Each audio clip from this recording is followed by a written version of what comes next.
Na hora que a minha netinha aqui pedindo a senha do celular da minha filha. É. Menino gosta do celular, não, Pedro? Nossa. Tem que ficar segurando, porque senão fica enrolado, cara. É, né? Eles são dessa era, né, Vitor? Era do celular. A tecnologia. E se você chegar e fizer a senha perto dela, ela grava rapidinho. Você tem que estar mudando a senha. Aí, ó. Não sabe a senha, aquele negócio de fazer o desenho, né? Sim. Também sabe tudo. Assim, não, Valentina, pelo amor de Deus. Estou tentando abrir aqui, mas não está abrindo. Eu estava querendo fazer uma leitura de... É uma leitura, podia fazer uma leitura de um livro aí, só para te... Fala qual que você quer aí, que eu vou pegar aqui, Pedro. Eu tenho Fonte Viva. Pode ser. Pronto. Pode ser? Pode. Fechar a porta. Só para harmonizar o ambiente. Deixa eu ver aqui. Saiu o capítulo 122. Fonte Viva? É, Fonte Viva, 122. Entendamos-nos, mas, sobretudo, tende ardente caridade uns para com os outros. Pedro, capítulo 4, versículo 8. Não existem tarefas maiores ou menores. Todas são importantes em significação. Um homem será respeitado pelas leis que implanta. Outro será admirado pelos feitos que realiza. Mas o legislador e o herói não alcançariam a evidência em que se destacam sem o trabalho humilde do lavrador que semeia o campo e sem o esforço apagado do varredor que contribui para a higiene da via pública. Não te isoles, pois, no orgulho com que te presumes superior aos demais. A comunidade é um conjunto de serviço, gerando a riqueza da experiência. E não podemos esquecer que a harmonia dessa máquina viva depende de nós. Quando pudermos distribuir o estímulo do nosso entendimento e de nossa colaboração com todos, respeitando a importância do nosso trabalho e a excelência do serviço dos outros, renovar-se-á a face da terra no rumo da felicidade perfeita. Para isso, porém, é necessário nos devotemos à assistência recíproca, com ardente amor fraterno. Amemos a nossa posição na ordem social, por mais singela ou rudimentar, emprestando ao bem, ao progresso e à educação as nossas melhores forças. Seremos compreendidos na medida de nossa compreensão. Vejamos nosso próximo no esforço que depende, e o próximo identificar-nos-á nas tarefas a que nos dedicamos. Estendamos nossos braços aos seres que nos cercam, e eles nos responderão o melhor que possuem. O capital mais precioso da vida é o da boa vontade. Ponhamo-la em movimento, e a nossa existência estará enriquecida de bênçãos e alegrias, hoje e sempre, onde estivermos. Boa reflexão, né? Excelente. Todos a gente colocar no nosso dia a dia, né? Cada um na sua função, né? E todo mundo junto, contribuindo uns com os outros. Não importa qual função, né? Basta que investamos na boa vontade. Isso, é o principal, né? Basta o investimento na boa vontade. Isso vai depender do nosso... Isso vai ser bom para o nosso crescimento espiritual, colocar na condição que nós somos filhos do mesmo pai, né? Independente da posição social que nós temos, nós não devemos menosprezar ninguém. Nós temos que cada um na sua função. E todos na sua função são úteis, né? São. Todos são E úteis. muito útil, né? Muito útil. Muito útil. Fala comigo para varrer meio quarteirão para ver se eu dou conta. Não é? Não dou, não consigo, não dou conta. Aí fica falando a questão da profissão do outro, né? A questão, por exemplo, dos garis. Se não fosse eles, quem queria fazer esse serviço? Né? E enquanto as pessoas ficaram menosprezando, xingando, colocando alcunhas neles, apelido e tal, mas se não fosse eles, eu não teria essa limpeza, ele ficaria tudo sujo. Ô Pedro, não é por nada não, viu? Mas se é um trabalhador que eu admiro, são os garis, porque eu nunca vi um gari triste. Nunca. É só alegre. Lá em São Paulo tem um gari que está fazendo assistência social. E ele veio da comunidade. E aí perguntaram para ele por que ele está fazendo faculdade. Uma, que eu venho da classe, né, operária, vamos dizer assim. Eu moro numa comunidade onde ninguém me enxerga. Eu sou basicamente invisível, porque eu trabalho coletando lixo. E as pessoas não me enxergam dessa forma. Mas as pessoas que lá trabalham necessitam de apoio, necessitam de assistência, precisam de alguém que realmente possa representá-los. E não tem ninguém que representa. Aí eu assim, então eu vou fazer isso. Então é o seguinte, ele faz a coleta dele, a rota dele de manhã, depois ele vai para a faculdade à noite, está fazendo trabalho junto com os garis, não só a questão dos motoristas, mas dos garis propriamente dito. Aqueles que coletam, que está ali, que tem a dificuldade. Muitas vezes é o único serviço que se consegue para aqueles que saíram dos presídios. É como se fosse assim, a última opção que tem. Geralmente não é a última opção. Mas é isso, né, gente? É questão que nós temos que nos colocar no lugar do outro e vivenciar isso para poder experimentar. Isso é o mais importante. Quem faz a prece para nós? Vitor? Mais fácil, bora lá? Vamos serenar o nosso coração, elevar o nosso pensamento até Deus, nosso Pai, e agradecer a Ele a oportunidade que estamos tendo de estar aqui nesse reunião agora, na condição de encarnados, e poder usufruir de todos os recursos deste planeta em prol do nosso crescimento espiritual, moral e intelectual. Que a luz do nosso divino e amado Mestre esteja a conduzir o nosso caminho para que possamos, com os teus ensinamentos, nos aprimorar, crescer, nos tornar melhores a cada dia que essa vida aqui na Terra se constrói. E é com esta oração que solicitamos a toda a espiritualidade amiga que esteja sempre conosco, nos amparando, nos instruindo e nos ensinando, para que possamos ter uma boa noite de estudo e que todos nós aqui possamos compreender os ensinos do Cristo. Que assim seja, graças a Deus. Que assim seja, graças a Deus.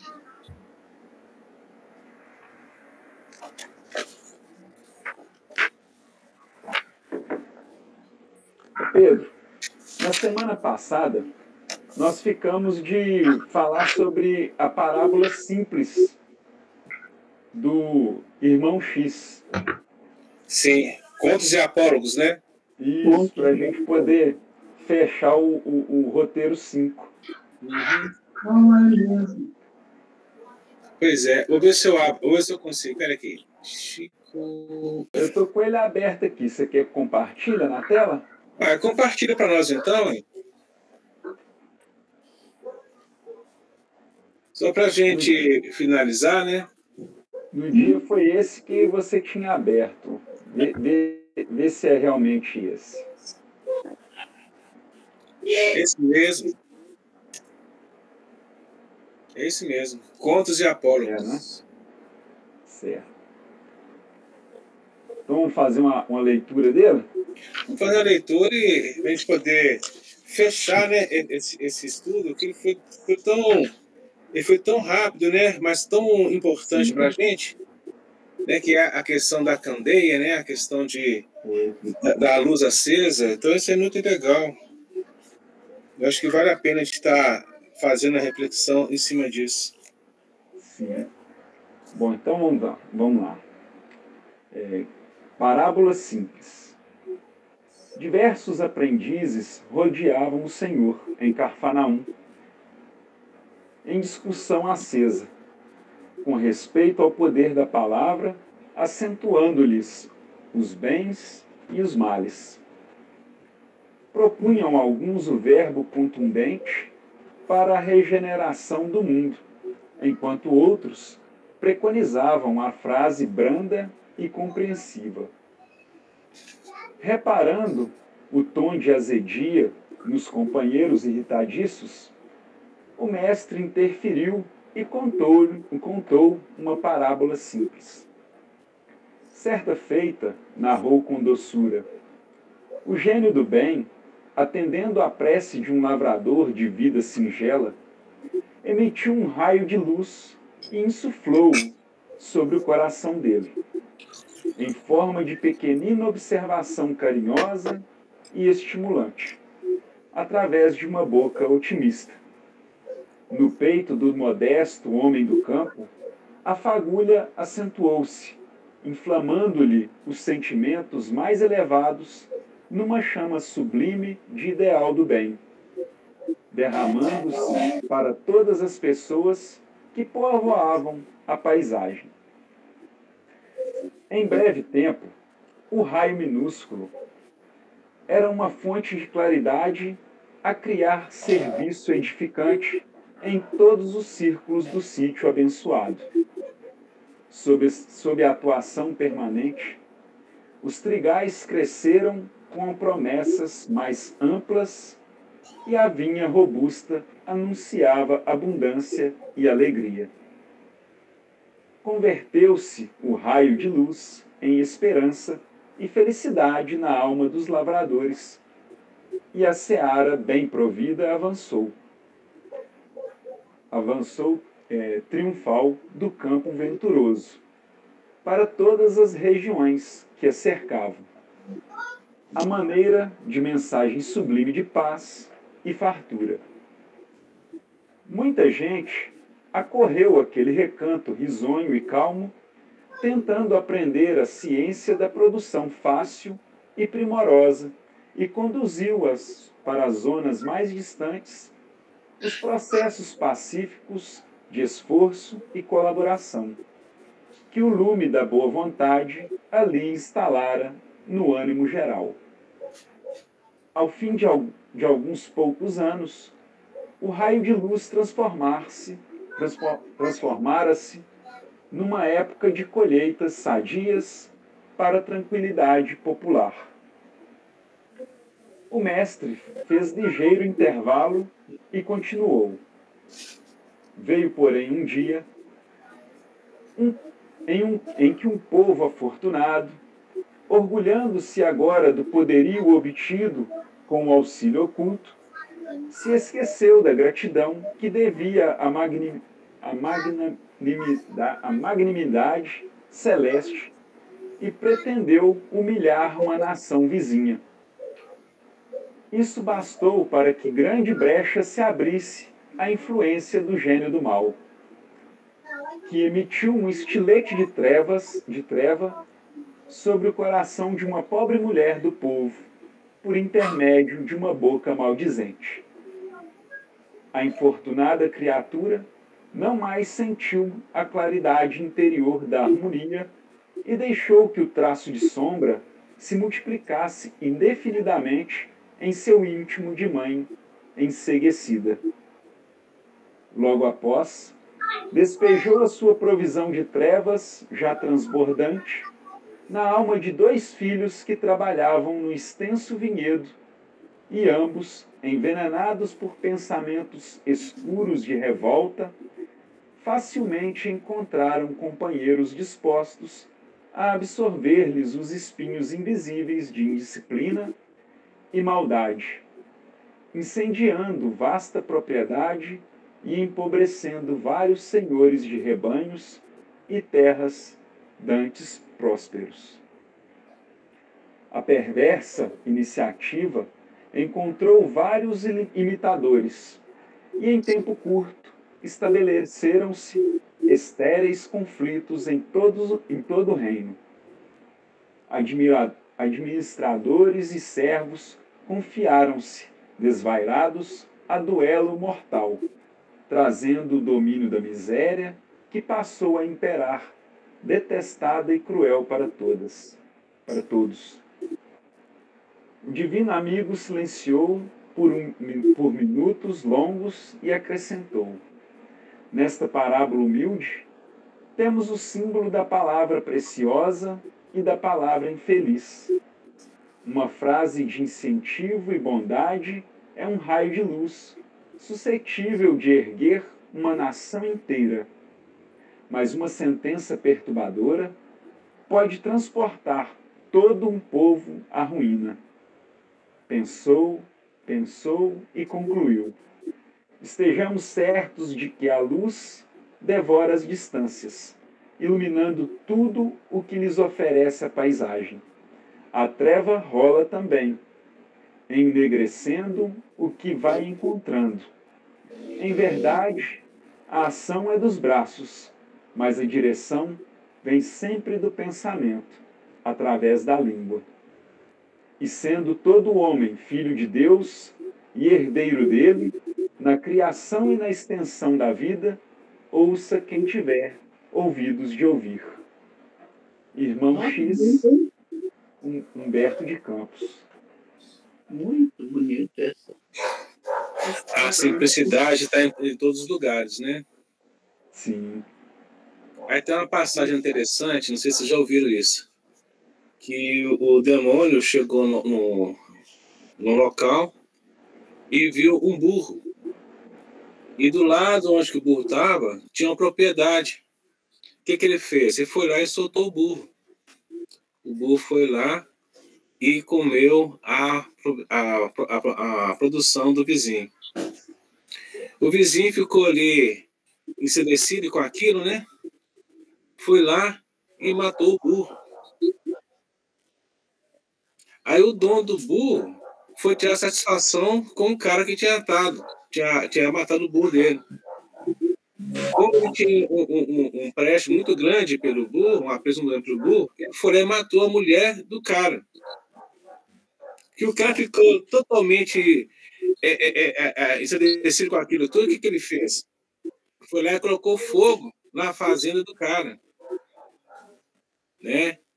Aí que negócio, ou seja, o cara matou o burro, que o dono do burro foi lá, matou a mulher do cara, o cara foi lá, matou, colocou fogo na fazenda dele, que matou todo mundo. Aí chegou o rapaz e aqui, mas por que você fez isso? Por que você soltou o burro? Porque ele estava preso, só isso.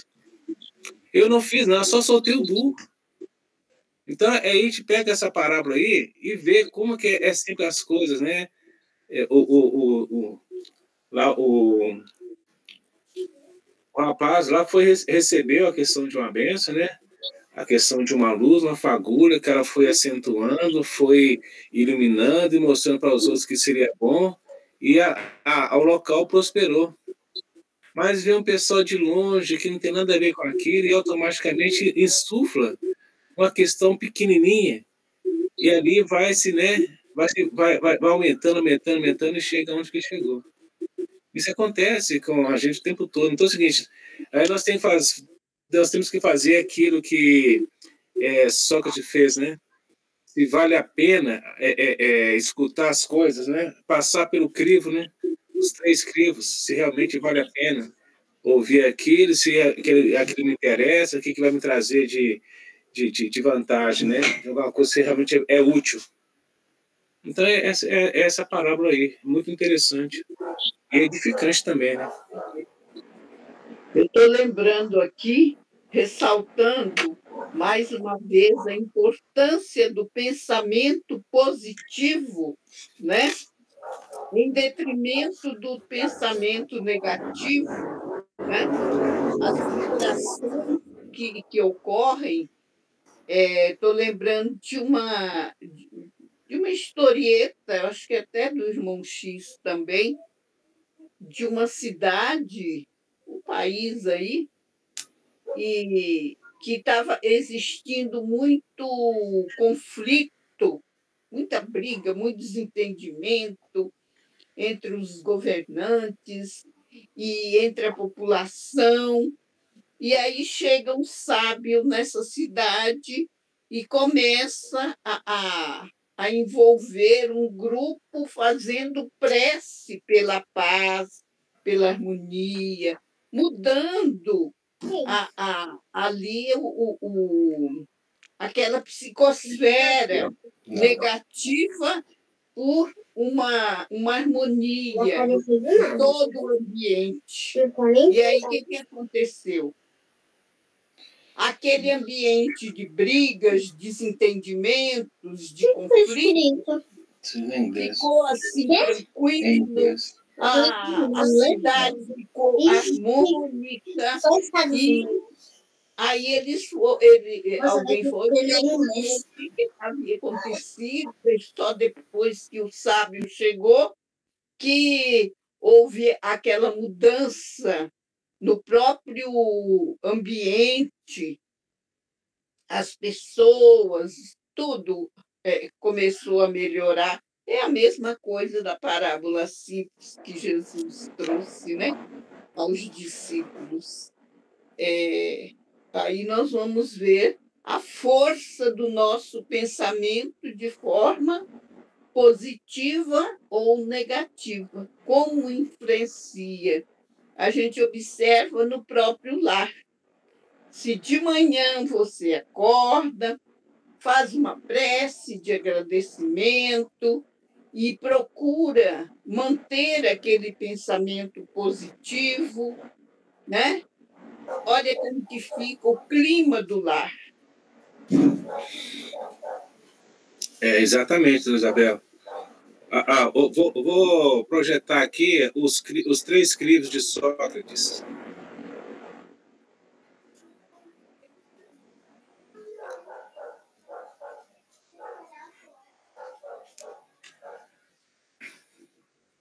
Aí, tá vendo aí? Sim, Pedro, está na tela. Aí, tá vendo? Olha lá. Certa feita, um homem esbaforido achegou-se a Sócrates e sussurrou-lhe aos ouvidos: escuta, na condição de teu amigo, tenho alguma coisa muito grave para dizer-te, em particular. Espera, ajuntou o sábio prudente. Já passaram o que vai me dizer pelos 3 crivos? 3 crivos? Perguntou o visitante espantado. Sim, meu caro, 3 crivos. Observemos a tua confiança, a sua confidência passou por eles. O primeiro é o crivo da verdade. Guardas absoluta certeza quanto àquilo que pretendes comunicar? Bem, ponderou o interlocutor, assegurar mesmo não posso, mas ouvi dizer e então, exato. De certo, peneiraste o assunto pelo segundo crivo, o da bondade, ainda que não seja real o que julgas saber. Será pelo menos bom o que me queres contar? Excitando, o homem replicou, isso não, muito pelo contrário. Tornou sábio. Então recorramos ao terceiro crivo, que é o da utilidade, e notemos o proveito do que tanto te aflige. Útil, aduziu o visitante assim agitado. Útil não é. Bem, rematou o filósofo um sorriso. Se o que tens a confiar no verdadeiro nem é bom nem é útil, esqueçamos o problema e não te preocupes com ele, já que nada vale em casa sem edificações para nós. Aí está, meu amigo, a lição de Sócrates em questões de maledicência. Está no livro de Aulas da Vida, ditado pelos vários espíritos, Francisco Cândido Xavier. Aí vem trazendo para nós aí justamente essa mensagem aí da parábola simples também, né? Que nos dá aí uma reverberação, como eles dizem, né? Porque disseminar aquilo que não é útil acaba fazendo como estava lá na parábola simples, né? Você está disseminando a treva, a escuridão, e ela se propaga da mesma forma que a luz. Então, é um rastilho de pólvora, né? Ela vai rapidinho. Isso não tem como apagar, não. Só fica cinzas, né? Isso. Então, nós temos que receber uma coisa. Peraí, isso aqui é útil? Isso aqui é verdade? Isso realmente vai me trazer alguma coisa? Não serve. Mas nem precisa falar. Mas a gente acha pela emoção, né? É verdadeiro, é bom e é útil, então continua. Não? Então... Mas a gente acha pela emoção, né? Eu não falo assim, Pedro, você sabe quem falaram de você? Quem foi que falou? Fulano. Não, de novo? Aí o cara vai alimenta, né? Eu vou tomar. Aí você vai, quando você vê, já explodiu, já fez o que tinha que fazer. Nossa, pra que eu fui fazer isso? Por que eu não pensei primeiro? Então não tem jeito. É questão do seu estado na hora, né? Escultor, peraí, vamos ver se realmente faz sentido. Tem que pensar. É aquele negócio, igual a Dona Isabel falou, né? Fazer uma prece na hora que sai de casa, ou na hora que vai sair para algum lugar, para o trabalho, para qualquer missão que você for fazer no dia, vamos fazer uma prece para você ficar bem alinhado, né? Para evitar de receber essas informações negativas. E informação negativa chega a todo momento. Nós temos que peneirar.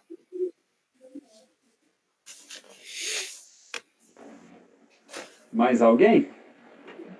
Só faltou o Toninho falar para nós aí que ele tem a sabedoria, né, na fala.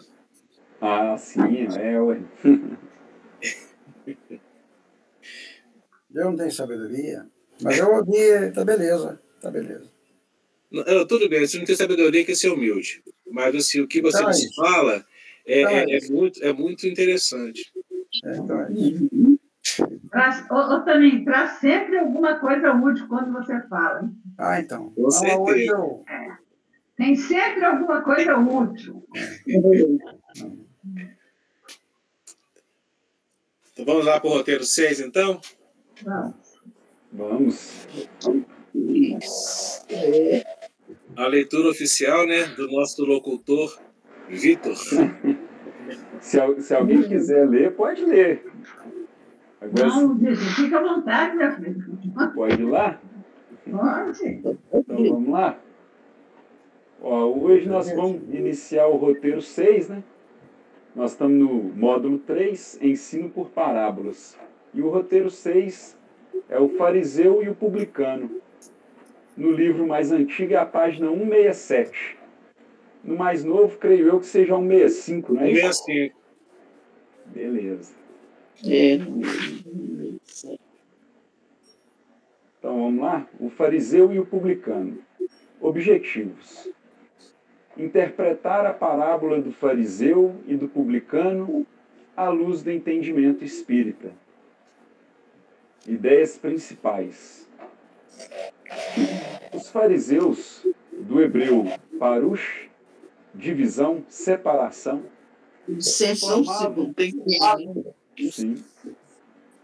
formavam uma das mais influentes seitas judaicas à época de Jesus. Tomavam parte ativa nas controvérsias religiosas. Servis cumpridores das práticas exteriores, do culto e das cerimônias. Cheios de um zelo ardente de proselitismo, inimigos dos inovadores. Afetavam grande severidade de princípios. Allan Kardec, O Evangelho segundo o Espiritismo, Introdução, página 38. Os publicanos eram, à mesma época, cobradores de impostos. Os riscos a quem estavam sujeitos faziam que os olhos se fechassem para as riquezas que muitas vezes adquiriam e que, da parte de alguns, eram frutos de exações e de lucros escandalosos. Allan Kardec, Evangelho segundo o Espiritismo, introdução, página 40. A parábola do fariseu e do publicano destaca os malefícios do orgulho e os benefícios da humildade. Esclarece também a respeito das qualidades da prece. Bom, que nessas ideias principais, primeiro ele nos mostra quem eram os fariseus e quem eram os publicanos, né? E depois ele fala que a parábola vai trazer para nós o objetivo de compreendermos o malefício do orgulho e os benefícios da humildade, usando essas duas figuras, né? A do fariseu e a do publicano. Alguém gostaria de comentar essa introdução? Tem alguma coisa a trazer para nós sobre os fariseus ou sobre os publicanos que não foi dito aqui nessa introdução, não? Estou tentando abrir aqui, mas não está abrindo aqui alguma coisa sobre os fariseus. Então eu vou ficar devendo, Vitor. Não, sem problema. A gente viu aí que eles eram coletores de impostos. Sim, né? A serviço do Império Romano, não é isso? Isso. E vê-se aí que eles não eram bem vistos, né, pela comunidade judaica, que os consideravam traidores, né, como aliados desses invasores, que seriam os romanos. Agora, já os fariseus, aqui nessa parábola aqui, a gente entende que eles representavam uma facção política, religiosa. E eram eles, assim, ao contrário, de muita importância nessa sociedade judaica. Eram rigorosos, como a gente já viu aí em outras leituras por aí, principalmente na exigência dos cumprimentos em relação a normas religiosas, né? Eram muito exigentes. Sim, parece que eles seguiam ali ao pé da letra, tudo aquilo exatamente. Eles tinham uma superioridade, né? Arrogância, né? E é uma coisa muito interessante que a gente também, lendo, via que eles tinham um certo menosprezo por aqueles que eram diferentes deles, né? Só que a gente entende que eles, nesse caso aí, eles debatiam, se colocavam exatamente ao contrário de Jesus. Porque Jesus ele tinha um carinho muito especial, a gente nota em todo o decorrer das histórias dos evangelistas aí, pelos que eram menosprezados, né? Por aqueles que eram perseguidos, por aqueles que eram humilhados. E quem eram esses? Os pobres, né? Aqueles que eram qualificados como indigentes. Então era totalmente o contrário. Os leprosos, né? Também as prostitutas, né? Como nós vimos lá no caso lá da mulher adulta, lá no capítulo lá no João, né? Capítulo 8 de João. Não é isso mesmo? E até pelos próprios publicanos, que nós vamos ver no decorrer da leitura aí, que se embasa esses publicanos dentro dessa proposta, desse carinho especial de Jesus. Nós vimos aí que nem sempre o conhecimento que esses caras aí tinham, esses fariseus aí, que embasado no que nós falamos, eram orgulhosos, eram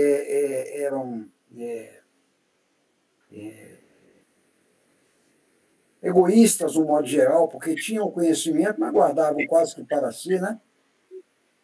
Então, nós vamos ver aí a surpresa que ele vai ter aí, exatamente porque Jesus jogava num outro time, que é esse que nós vimos, que era essa aproximação com esses chamados menosprezados, humilhados e por aí afora. Fala aí, Pedro. Mas esses publicanos, eles não eram também judeus? O quê? Os publicanos também, eles eram judeus? Não, né? Sim, sim. Mas é como se fosse uma classe, né? A verdade é que quando a gente, embasado na história das as ascensões do domínio romano, quando eles por que foi tomado, por que foi toda a Palestina e por aí fora, aquela região foi toda tomada, porque ela era muito rica. Mas aí, meu, tem sempre aqueles que falam, opa, se o lado de cá tá ruim, deixa eu pular pro time de lá. Mas eram também. Não sei se Só que, como eu estou falando, embasado na proposta de trabalho deles, eles não eram bem vistos por aquela comunidade judaica, né? E aí que os consideravam, como disse, como traidores. Porque eles foram aliar os que chegaram, ou seja, vamos entrar no esquema aí, vamos ficar por cima, né? Entendi. Então, abraçaram lá os invasores. Porque os invasores tinham a questão, tinha o poder de aquisição, tinha a questão do dinheiro, né? Porque o romano, a gente analisa que eles chegaram a escravizar, né? Embasado a gente vê aí desses domínios, dessas tomadas, a escravatura era uma base deles também. Entendi. Então, tanto os fariseus como os publicanos eram todos judeus, mas eram como se fosse um partido, né? Eram seitas diferenciadas, não é isso? Os fariseus eram pessoas que eram mais estudadas, automaticamente tinham conhecimento das leis. Pois é, mas isso para Jesus significa que a aposta de Jesus, não é que ele fala que é o sábio, mas para os exatamente aqueles que iam por essa coisa da casa, das prostitutas, das adoradoras, e inclusive desses publicanos. Nós vimos que Levi, ele foi escolhido para poder largar aquela não e fosse seguir ele, e ele foi feito. Por que ele não buscou os fariseus, então, que tinham conhecimento da própria casamento da graça de Deus? E outros, mas eu sou simples, ou ignorante, como entre outros. Com certeza. Aqui fala também os publicanos, os fariseus, eles faziam brigando, falando que não era ladrão nem nada, mas nós mesmos conhecemos, assim, a grosso modo, aí, ali, a história de dois publicanos. Um deles, como eu disse agora, foi Levi. E o outro nós conhecemos bem. Zaqueu, né? Exatamente, que o outro foi exatamente Zaqueu. Nós vimos aí que, embora trabalhassem no time, digamos, do inimigo, mas eles tinham uma coisa que onde você cutucasse, você encontrava ali algo que fosse... fosse tocado, né? Que fosse de proveitoso. Podemos citar mais um nós vimos aí que também, por Saulo, poderia ser citado da mesma forma. Mas o Saulo, nesse caso, não seria escriba? O Saulo ele não seria um escriba? Não importa, mas ele tinha conhecimento da lei. Ele tinha o conhecimento da lei, né? Então, a que lado que Saulo se encontrava naquele exato momento? Os oprimidos? Não. O mesmo lado que esses aí assumiram após essas tomadas, essas invasões. Com certeza. Mais alguém ou podemos prosseguir? Prosseguimos, né? Então, vamos Dona Isabel, tem alguma consideração? Dona Isabel tá vendo um livro ali, às vezes o livro tem alguma coisa interessante, não, Dona Isabel? Não, aqui tem tudo isso.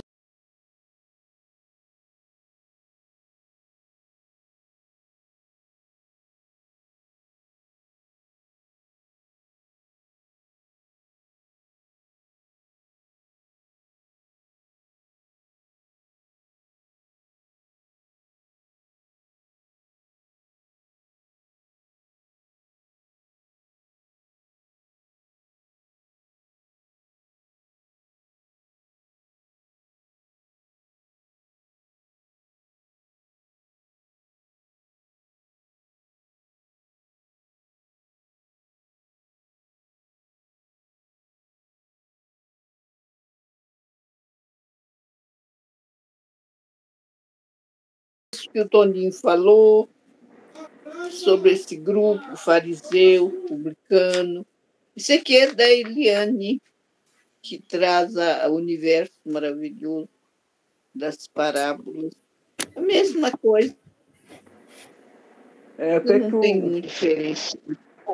É que nós estamos ainda na introdução, né? Então, por enquanto, ele só trouxe para nós o que é o fariseu e quem que é o publicano. Então, agora nós vamos começar a entrar mesmo no orgulho, né? E aí generaliza, e ela traz generalizando toda criatura, né?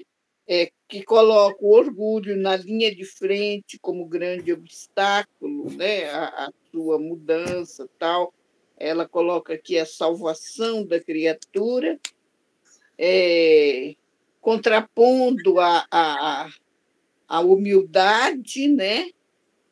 Aí, então, pode ser considerado um fariseu, né? Inclusive, se diz assim, ávido como um publicano, rico como um publicano, aqui está falando mais do publicano, né? Mas a questão do orgulho, ele está mais ligado ao fariseu. Fariseu, é isso que eu vejo também. Os fariseus, eles são super orgulhosos. Ele não dá a mão para você, né? Não dá basta para você, igual o Toninho trouxe. Porque eles se sentem, pelo que eu entendi, eles se sentem superiores a tudo e a todos, né? Exatamente isso.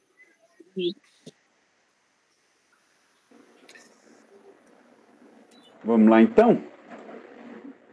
Vamos. Então, vamos lá para os subsídios.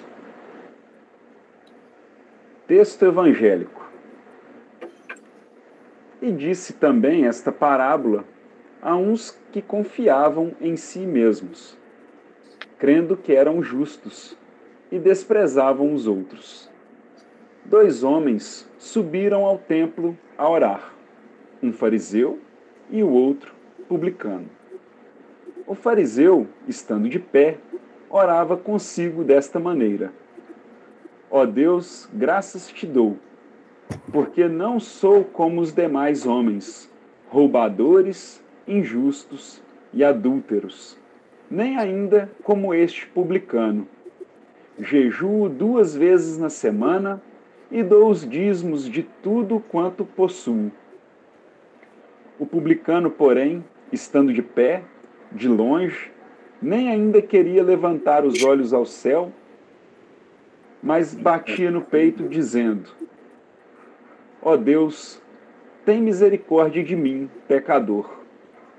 Digo-vos que este desceu justificado para a sua casa, e não aquele, porque qualquer que a si mesmo se exalta será humilhado, e qualquer que a si mesmo se humilha será exaltado. Está no livro de Lucas, capítulo 18, versículos 9 a 14. A parábola do fariseu e do publicano coloca em evidência os malefícios do orgulho e os benefícios da humildade. Ilustra também a maneira correta de orar. A parábola nos faz refletir que o processo evolutivo existente em nosso planeta segue um mecanismo básico de autovalorização e autopreservação das experiências humanas que, em síntese, se caracterizam por uma marcha horizontal de aquisição de conhecimento e uma caminhada na verticalidade necessária à apreensão de valores morais. Por meio das inúmeras experiências reencarnatórias, o ser humano desenvolve os valores da inteligência e o seu aperfeiçoamento moral. Este último passa a ser buscado como processo evolutivo natural a partir do momento em que o espírito começa a valorizar os bons sentimentos, a conduta reta, o respeito ao semelhante e às suas necessidades. Neste cenário, A humildade, reconhecida como um componente essencial à felicidade, faz oposição ao orgulho e à vaidade. O processo da espiritualização humana é marco evolutivo de grande significância. O espírito nessas condições, volta-se para Deus buscando vivenciar a religião no sentido pleno e verdadeiro, que é a ligação da criatura com o Criador, assim conceituada por Emmanuel. Religião é o sentimento divino cujas exteriorizações são sempre o amor nas expressões mais sublimes. Enquanto a ciência e a filosofia operam o trabalho da experimentação e do raciocínio, características da caminhada horizontal. A religião edifica e ilumina os sentimentos, caminhada vertical. As primeiras se irmanam da sabedoria e a segunda da personifica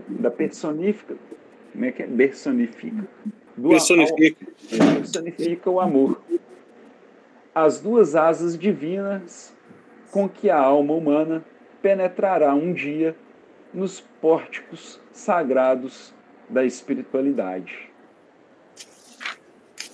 A maneira correta de orar, outro aspecto relevante no estudo da parábola, indica que uma prece deve estar sempre revestida de humildade, tal como agiu o publicano, e não com orgulho, como o fariseu.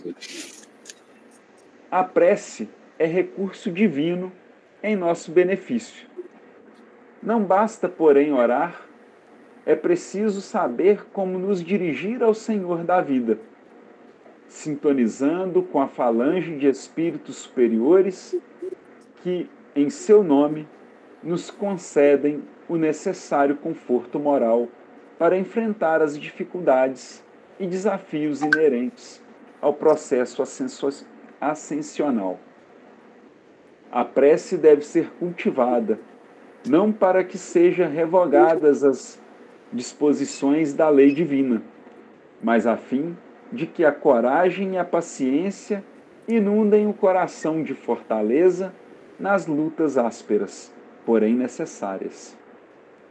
A alma, em si voltando para Deus, não deve ter em mente senão a humildade, sincera na aceitação de sua vontade superior. Bacana, né? As explicações aqui. A gente viu aí, né, que ele, Jesus, não julga, mas ele aponta quem que verdadeiramente é aquele que é merecedor, né? Da sua plenitude, da sua piedade, digamos assim. Lá no, Pedro que gosta, lá no livro de Tiago, no capítulo 6, a gente vê uma história muito interessante a respeito, a partir do verso 8 ao 12. Tá, exatamente, parece que ela bate exatamente com essa questão aqui, quando o fariseu fala, né? Ó Deus, graças te dou porque não sou como os demais homens, que ele está julgando. Sim. Roubadores, injustos e adúlteros. Nem ainda como este publicano. Então ele está julgando a pedra, julgando barra, apontando o outro. Então lá, Tiago, dá mas é exatamente, bate um com o outro perfeitamente. O que está escrito lá no livro de Tiago, lá no capítulo 4, verso de 8 a 12. Uhum.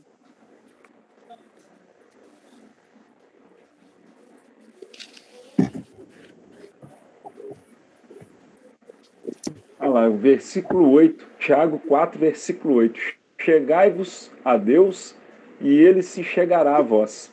Alimpai as mãos, pecadores, e vós, de duplo ânimo, purificai os corações. Senti as vossas misérias e lamentai-os e chorai. Converta-se em vossos risos e prantos. e vosso gozo em tristeza. Humilhai-vos perante o Senhor. Olha aí, tá vendo aí? Olha aí. Olha o 11. Irmãos, não faleis mal uns dos outros. Quem fala mal de um irmão e julga o seu irmão, fala mal da lei e julga a lei. Se tu julgas a lei, já não és observador da lei, mas o juiz. Você observa a interrogativa nesse 12, né? Há só um legislador que pode salvar e destruir. Tu, porém, quem és? Quem julgas a outra? Exatamente, e o fato dele aí, ó, ele chegou, falou, deixa eu limpar a barra, e começou a julgar, né, jogar pedra. Então, isso tudo pesou na escolha de Jesus. Com certeza. Ali, que o outro ali, nós vimos ali, ó, né, estando de pé lá, e tal, batia no peito dizendo, tem misericórdia de mim, sou o pecador. Exato. Ele foi humilde, né? Exato, exatamente. Então, você viu aí. Então, essa questão de julgar, aliás, a gente viu aí, acho que já até lemos, não julgueis para que não seja julgado. Julgados. E ele aqui, esse companheiro, ele simplesmente ele não recebeu nada impróprio. Recebeu exatamente a resposta daquilo que ele buscava, né? Que no caso aí, esse fariseu aí, ele foi muito enérgico nas observações. Ok, eu vou limpar minha barra e vou mostrar os podres do outro. Nós vimos aí que toda a trajetória de Jesus, ele convivia exatamente com esses aí, ó. Os humilhados, como nós dissemos, aqueles que eram perseguidos, aqueles que eram difamados, né, os pobres, indigentes, leprosos, por aí afora. Nós podemos repito, eu gosto de falar muito dele, podemos até comparar e enquadrar aí, embora alto funcionário, porque ele era um comandante de exército, lá o centurião, podemos enquadrar ele aí nessa condição aí da humildade, né? Exatamente. Que ele falou, Senhor, não sou digno de quem traz o que piseis na minha casa. Isso é sinônimo de humildade, porque ele colocou uma posição dele próprio em relação a Jesus, que ele era muito orgulhoso, ele é bem diferente daquilo que o próprio Cristo buscava. Mas Jesus viu aí que só aquela frase muda completamente, né? Não sou digno de que entreis na minha casa. Mas a conversão de Zaqueu e bateu nisso aí também, ó. Tá certo que ele entrou lá, tomou lá um Todd, aquelas coisas todas na casa lá do Zaqueu lá, mas nós vimos que houve uma transformação completa. Sim. Mas nesse caso aí, Tony, o centurião, ele foi basicamente convertido pelo seu funcionário, né? Porque ele confiava muito no funcionário, era um homem bom, e tudo que o servo dele falava, ele começou a acatar. Pô, se ele realmente tudo está dizendo, então eu vou até lá. Pois mas ainda diante de tudo que você disse aí, que é uma realidade, uma verdade, não mudava nada a posição dele como comandante de exército romano. Sim, mas ele teve a hombridade, né, de chegar lá e estar com Jesus e falar, né, que foi lá em nome do servo dele. Então, a verdade é que Jesus já estava rompendo barreiras, né? Exatamente. Nós não vimos aquele outro lá que era superior, era lá um alto escalão, autoridade, né? Aquele outro que era um alto emissário, o componente do governo romano lá, que foi lá buscar ele de noite lá para ninguém ver, que foi buscar informações sobre a reencarnação.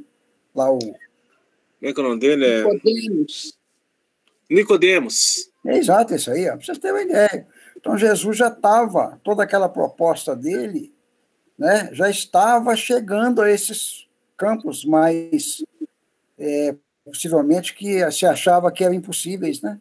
Sim. Né, Isabel? Lembrando aqui... Esse livro aí é muito bom, né, Isabel? Esse livro na sua mão chama O Universo Maravilhoso das Parábolas, não é? Isso, tá aqui, ó, da Eliane.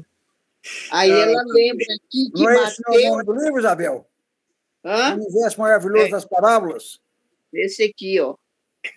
Olha lá, não falei? Acertei lá. Maravilhoso das parábolas.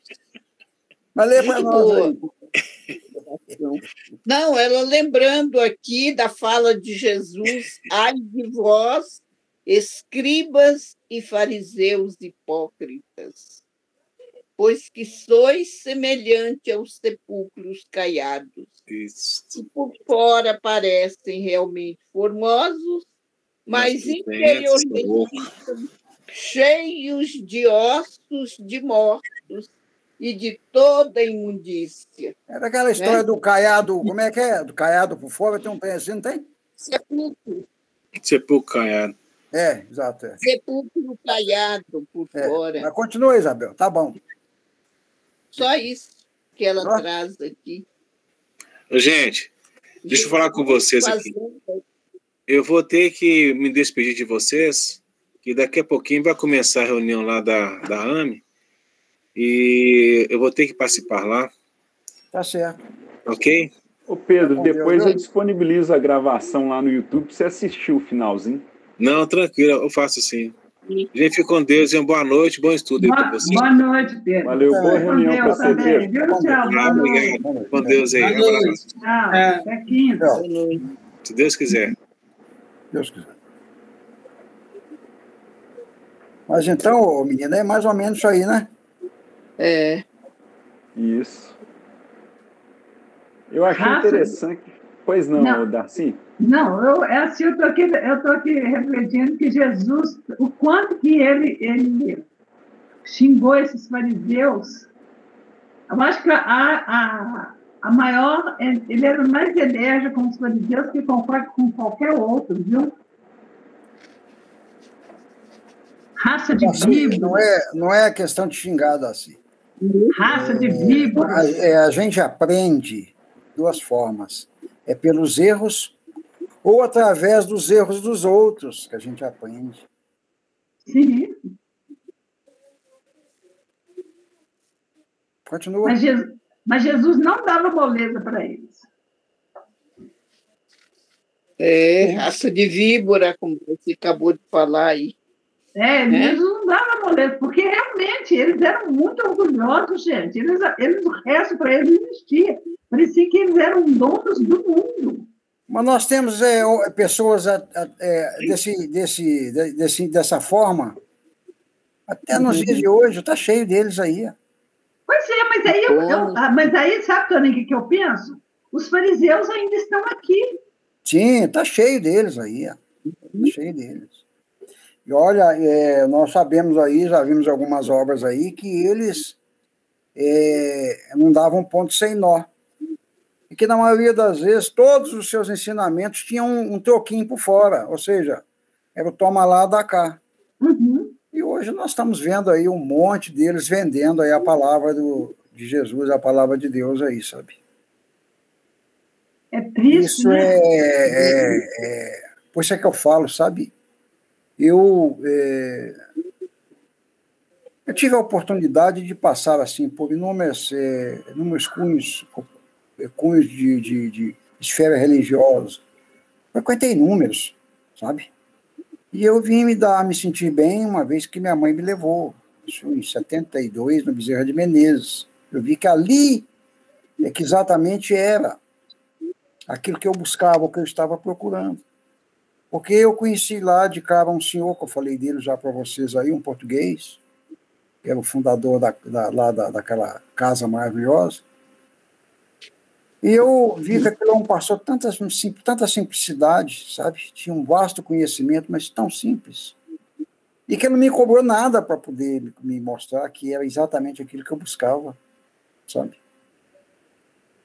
E hoje, infelizmente, nós deparamos com companheiros outros aí de inúmeros cunhos religiosos que são como esses fariseus, que eles vendem a sua palavra, né? Infelizmente.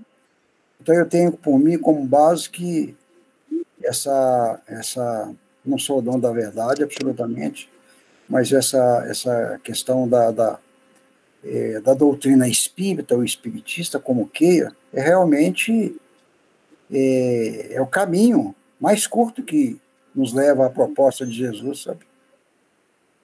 Você não vê uma casa, a maioria é tudo casa simples. Nós temos ali o Francisco de Assis, ali, damos assim, ficamos felizes de saber que ali é uma casa ainda estruturada. Sim. Mas quantas casinhas? Até hoje, Isabel bem conhece lá o Abrigo da Luz, lá no Barreiro, lá, ó. Casinha simples, humilde. E, no entanto, a gente vê uma luz tão forte que brilha ali dentro, como qualquer uma outra casa. Então, o que eu quero dizer? Que a doutrina espírita, eu acho que ela verdadeiramente é a base para o que Jesus quer realmente, sabe? Realmente. O Consolador prometido que ele ficou de nos enviar, né? E enviou a doutrina espírita. Sim. Pois é. O Consolador prometido. Que ele ficou de enviar, e enviou para nos dar uma direção. É verdade. Qual que é realmente a direção, qual que é para a porta estreita. Porque o mundo está cheio de porta larga aí, ó. E é tão importante, eu vejo esse capítulo como um dos mais, entre os outros, né, tão importante que realmente nos remete a uma observação interna de cada um de nós sobre esse Consolador prometido. Tanto é que o Jefa, nesse mês de setembro, ele está estudando esse capítulo 6 do Evangelho segundo o Espiritismo. O Consolador é o Cristo Consolador, né? E a gente está entre os expositores, vamos fazer a última palestra do mês, dia 29, e também fazendo uma colocação sobre o suicídio, né? Exato. Muito bem. Vamos prosseguir ou alguém quer fazer mais algum comentário sobre essa primeira parte? A Carla quer falar alguma coisa, Carla? A Carla está quietinha ali, rapaz. Caladinha. Não tem nada para acrescentar, não. Só esse finalzinho aqui, ó. A prece é recurso divino em nosso benefício. Não basta, porém, orar. É preciso saber como nos dirigir ao Senhor da vida. Do jeito que o fariseu estava orando a Deus, né? A questão do julgamento, né? A gente costuma ver, né? Essas outras religiões, né? Que as pessoas vão e fazem essa barganha com Deus, né? Tá ali a todo momento pedindo, só pedindo, né? E na hora de fazer mesmo, não faz, quer só receber, né? Então, hoje em dia, o mundo também está cheio disso, igual o Doninho falou. Uhum. Infelizmente, né? Mas vai mudar. Se Deus quiser. É só dar um tempo para eles. Cada mais cedo ou mais tarde, eles encontram um caminho. E aí, quem sabe, né? Mas vai. Vai, com certeza. Não tem ditado que para Deus nada se perde, tudo se transforma? É isso mesmo. Então, eles também serão transformados. Seguimos para o item 2, então? Interpretação do texto evangélico? Vamos. Então, nós vimos a parábola por completo, né? E agora nós vamos entendê-la parte a parte. E no primeiro tópico diz assim: e disse também esta parábola a uns que confiavam em si mesmos, crendo que eram justos e desprezavam os outros. Lucas, capítulo 18, versículo 9. Confiar em si mesmo não representa algo condenável. Ao contrário, demonstra confiança no que se sabe e na fé que se abraça. A ponderação de Jesus registrada nesse versículo nos fala, entretanto, do excesso de confiança que conduz a pessoa a julgar-se como referência de justiça. Este tipo de comportamento, em geral alimentado pelo orgulho e pela vaidade, nos transformam em pessoas presunçosas e arrogantes, a ponto de desprezar os outros, o que pensam e o que fazem. Do orgulho procedem todas as megalomanias, das mais grotescas às mais perigosas, como aquela que tem por escopo o domínio do mundo. São incontáveis os malefícios que o orgulho engendra no coração humano, ocultando-se, disfarçando-se de todas as formas. É assim que vemos pessoas cujas palavras, escritas ou faladas, são amenas e cheias de doçura, ao sentirem-se, porém, melindradas no seu excessivo amor próprio, ei-las transformadas em verdadeiras feras, insultando e agredindo na defesa do que chamam dignidade.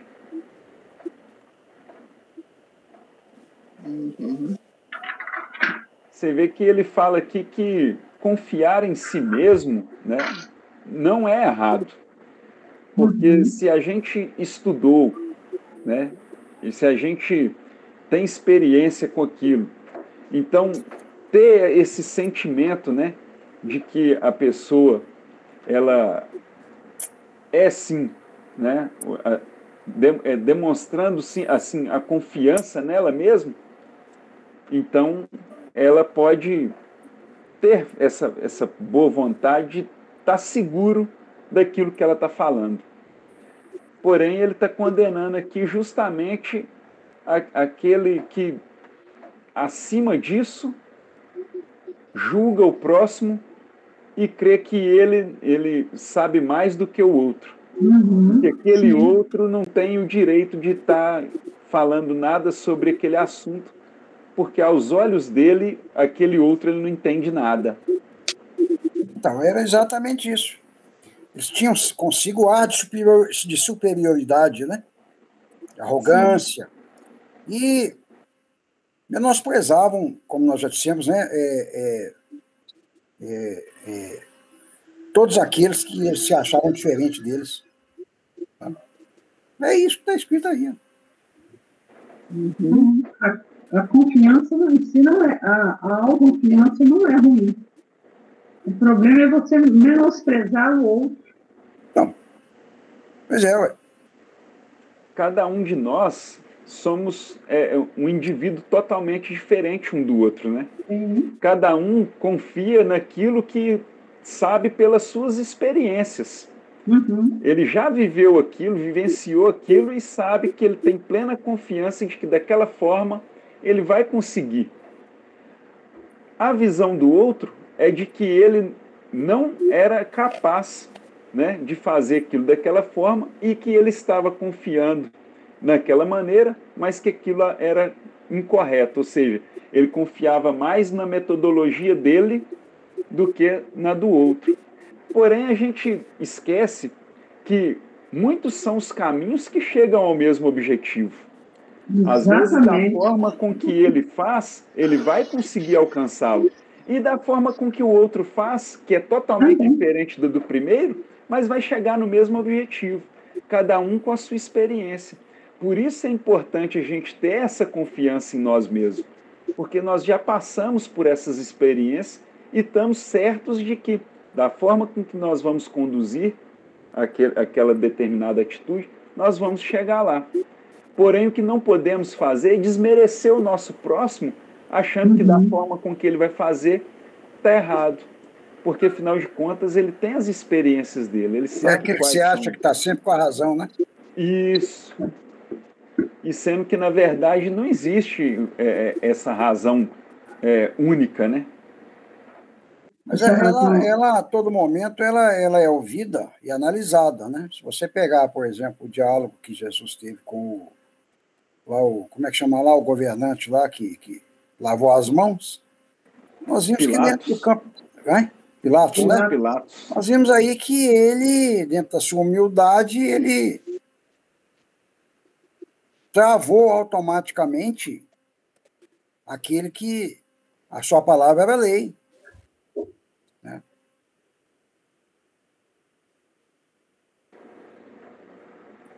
Mais alguém? Isabel.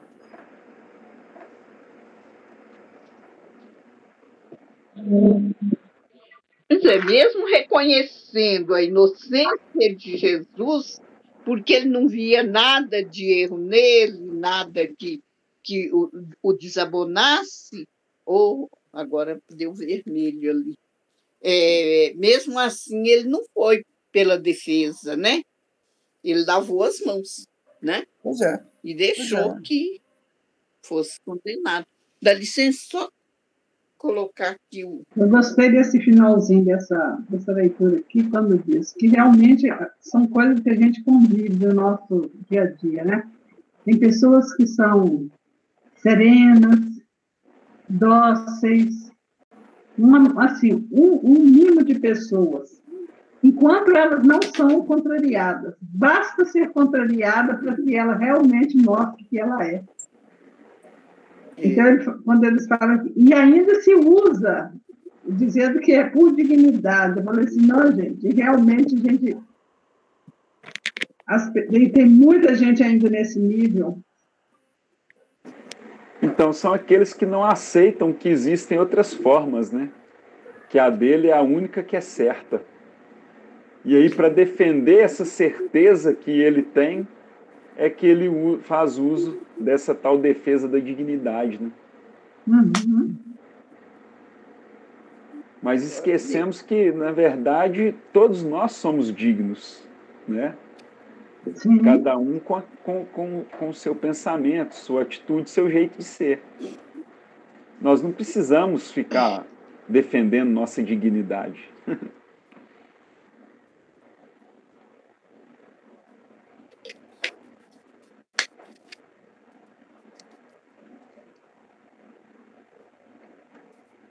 Mas alguém gostaria de fazer algum apontamento?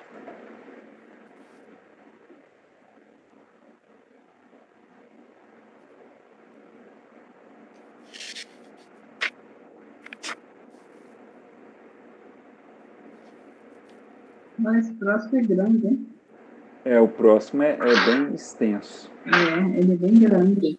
Mas não deu certo o passe? Não, vai dar para fazer. Pelo menos aquela hora que eu fiz o teste com o Pedro, estava funcionando beleza. Então, a partir... o meu aqui é 21 e está atrasado 6 minutos. 21h15 agora. 8:14, né? Uhum. O meu aqui O passe demora em torno de 12 a 14 minutos. Eu olhei aqui o passe que eu tenho consegui. Compromisso logo 9h30.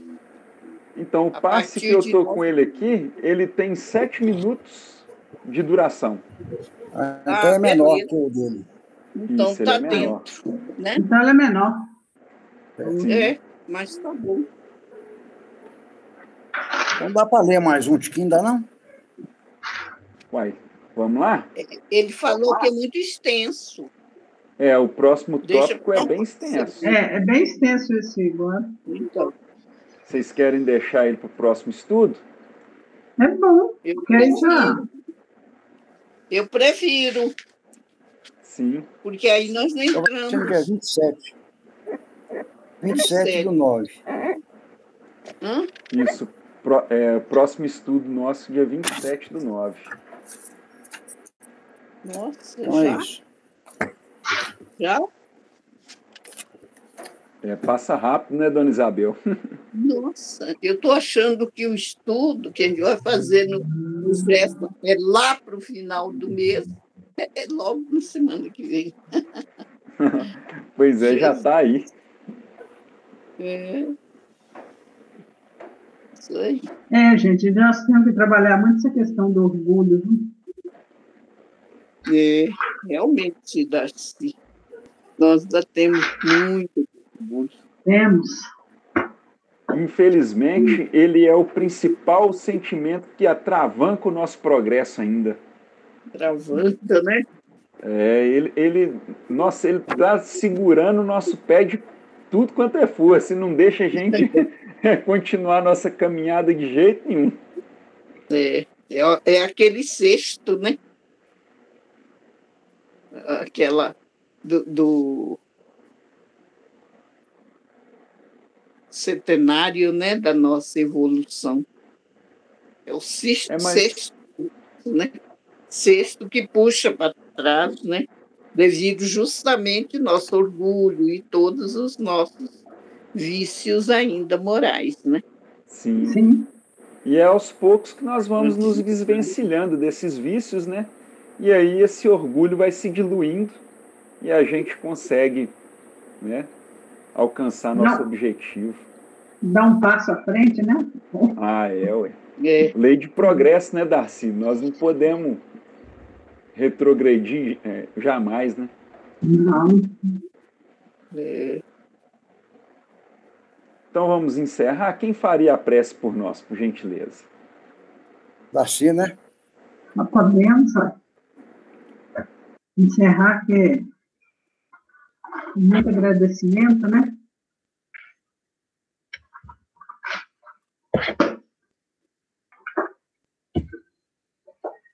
Nós vamos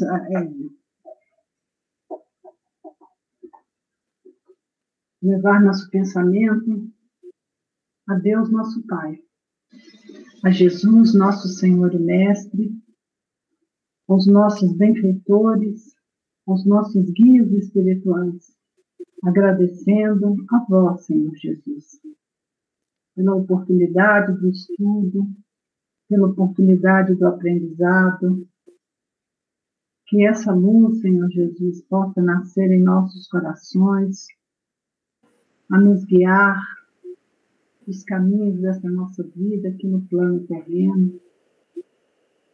Sabemos, Senhor Jesus, que precisamos muito, muito mesmo, trabalhar em prol de nós mesmos, buscando, Senhor Jesus, essa simplicidade de coração e essa humildade de espírito, para que possamos seguir os teus ensinamentos. Obrigada, Senhor Jesus, por nos trazer essa luz. E que procuremos, a cada dia, exercitar um pouquinho, para que possamos ir diluindo esse orgulho que existe ainda em nós. Senhor Jesus, te rogamos que abençoe a todas as pessoas que estão neste momento, Senhor Jesus, nas sombras, nos desvarios da vida, nos hospitais, nos asilos, abandonados pela rua, nos conflitos em seus próprios lares, nos conflitos consigo próprio, que vós, Senhor Jesus, possa levar a tua luz e a tua paz a cada coração que esteja nesta aflição. Abençoa os nossos lares e abençoa todos nós, Senhor Jesus. Que a tua paz se faça em cada coração. Esteja sempre conosco, agora, hoje e sempre. Que assim seja. Amém. Que assim seja. Graças a Deus.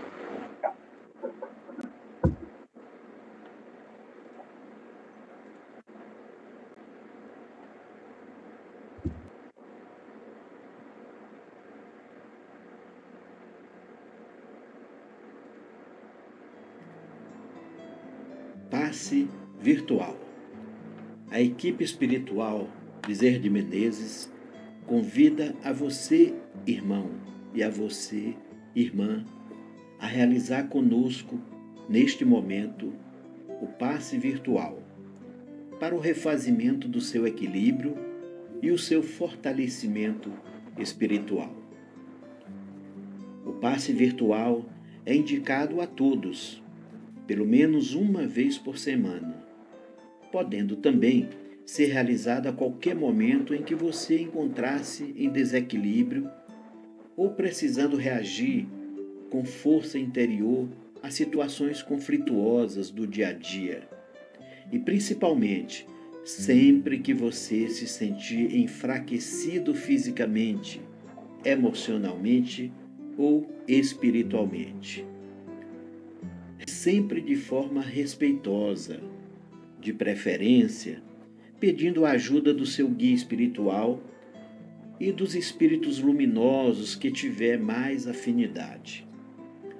Agindo assim, tenha certeza que a espiritualidade amiga sempre estará acompanhando junto a qualquer momento que você fizer o passe, contribuindo com os fluidos divinos e com as energias renovadoras.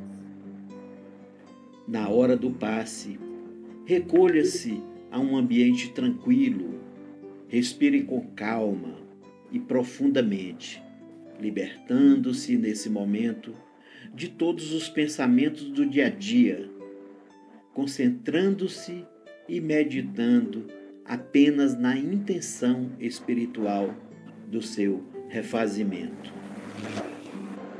Iniciemos o passe orando com Jesus Cristo.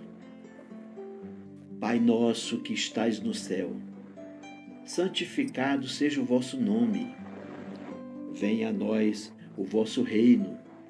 Seja feita a vossa vontade, assim na terra como no céu. O pão nosso de cada dia nos dai hoje. Perdoai as nossas ofensas, assim como nós perdoamos a quem nos tem ofendido. E não nos deixei cair em tentação, mas livrai-nos do mal. Amém.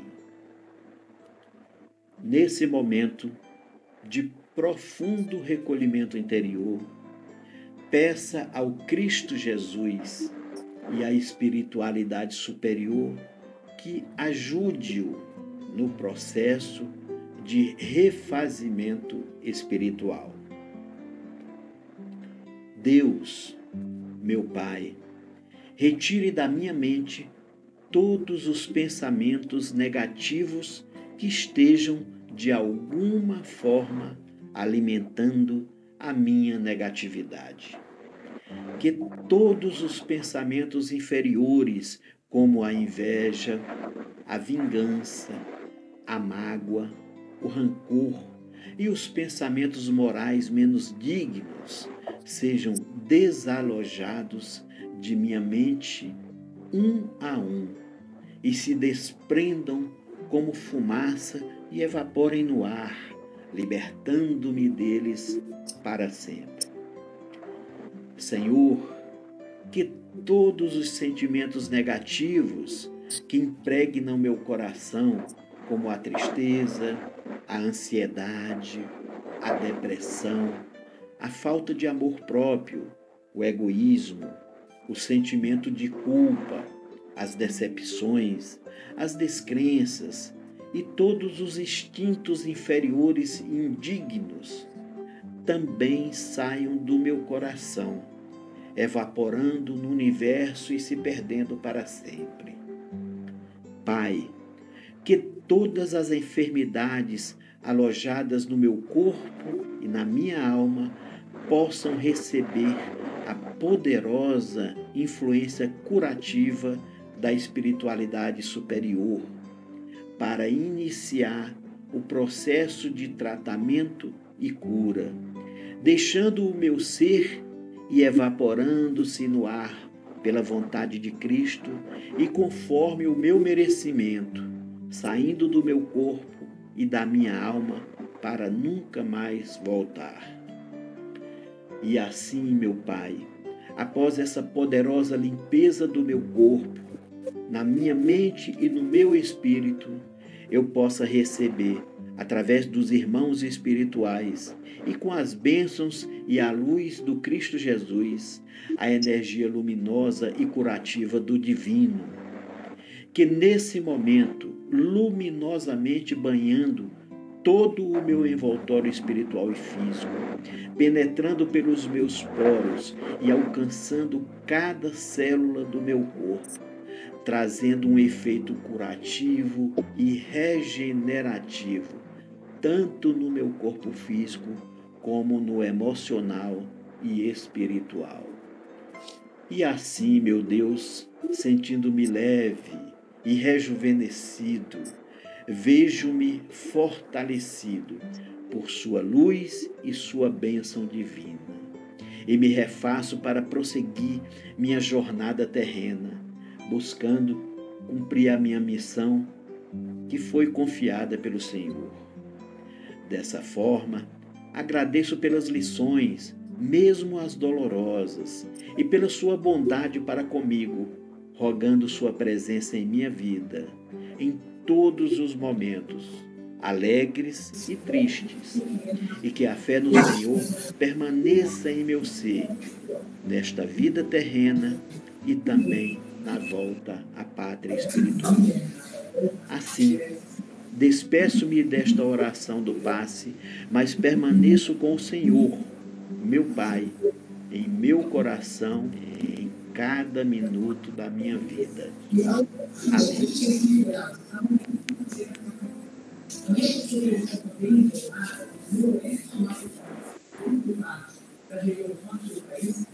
Muito bem. Boa noite, pessoal. Amém. Boa noite. Boa noite, gente. Fiquem com Deus. Até quinta. Fiquem com Deus. Tchau, tchau. Tchau. Com Deus, dona Isabel. Até mais.